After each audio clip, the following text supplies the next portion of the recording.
Is this the end of P. Diddy career?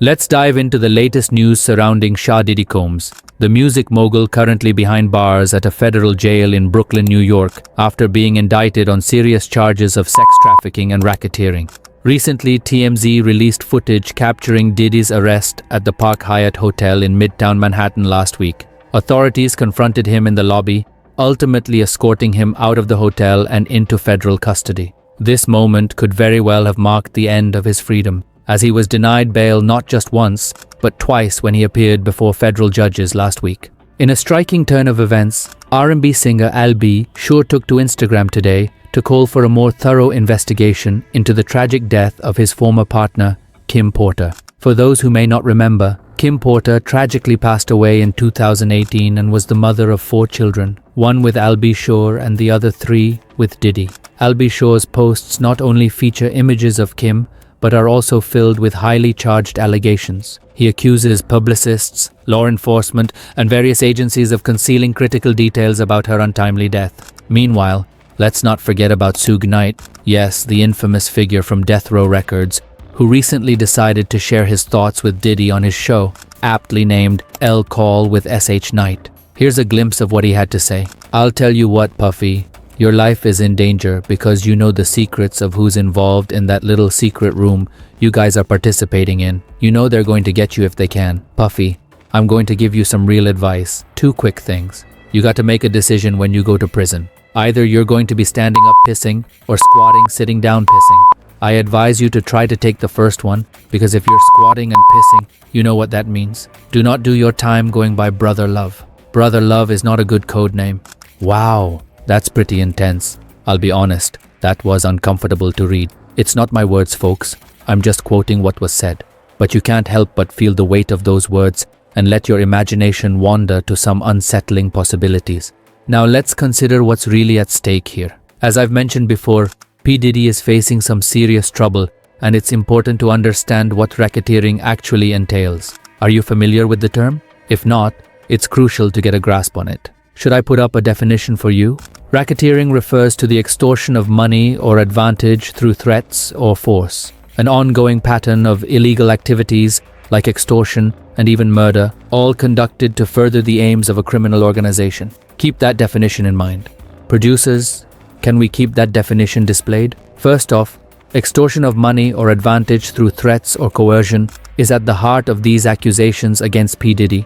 When you mention a pattern of illegal activity in connection with Bad Boy Entertainment and label it a criminal enterprise, you're diving into serious territory.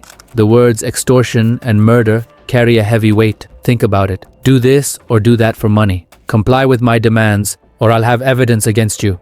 I can compel you to engage in illegal activities. That's extortion, plain and simple. And yes, the term murder is also included. What do you think Al-B Shore is hinting at? Kim Porter is gone, the mother of 3 of Diddy's children, and Al-B Shore is using his platform to voice these concerns through multiple Instagram posts, urging society and the hip-hop and R&B communities to pay attention. He's imploring them to recognize that he's reached out to the authorities, that he's speaking out. Coupled with Suge Knight's bold remarks, who by the way seems unrepentant about his past, this creates a chilling narrative. Suge has his own podcast from prison, and I have no doubt it's gaining traction. I'd bet he's pulling in a sizable audience because you know he's going to share some captivating insights. Let's also reflect on the fact that Diddy's bail was denied not just once but twice. Diddy's team even offered a staggering $50 million for bail, but the response was a resounding no. We don't want your money, we want you. Now let's talk about those RICO charges against P. Diddy.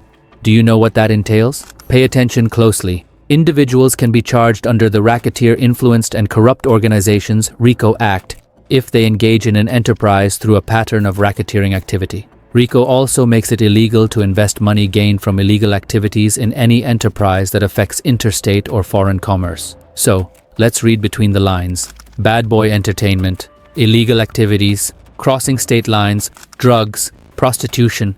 This is serious stuff. Just a few days ago at the Park Hyatt Hotel in Midtown, Diddy might have experienced his last day of freedom. He was with his associates and law enforcement was waiting. As he walked through that door, they cuffed him and escorted him out. And despite offering $50 million for bail, they simply wouldn't take it. We want you. It's clear they have a vested interest in him, whether to set an example or because they know he can name names. That brings us back to Suge Knight's warning. I'll tell you what, Puffy, your life is in danger because you know the secrets of who's involved in that little secret room you guys are participating in. Now, we have people speculating about who has been attending P. Diddy's parties. A lot of high-profile individuals have attended. I recall being at one of his parties, although I didn't realize it at the time. It was just a gathering, but I've also seen Ice Cube perform recently, and he made it very clear. You ain't gotta worry about nothing popping up on us. I ain't been to no damn P. Diddy parties. He's drawing a line in the sand. Yet many others remain silent. I won't name names, as I don't want to inadvertently incriminate anyone. But let me tell you, there are plenty of individuals who are conspicuously quiet right now. And what I find myself both scared of and intrigued by is this. Who will be the next to resign? Following Kevin Lyle's departure, a former executive vice president for music at Warner resigned on the same day as Diddy's arrest. Who else will follow? Is anyone going to step up and defend Diddy? So far, not a soul has emerged. Let's not forget, this isn't just any local prosecutor going after him. This is Homeland Security. I'll be sure Suge Knight and others are all bringing up big names like Justin Bieber, who have previously attended these parties. Ladies and gentlemen, we have no idea who has been caught in the Fed's net, who's pled guilty, who struck a deal, or who might be planning to testify against P. Diddy. For everyone out there wondering, who's going to be the next to fall? Who will be arrested or indicted next?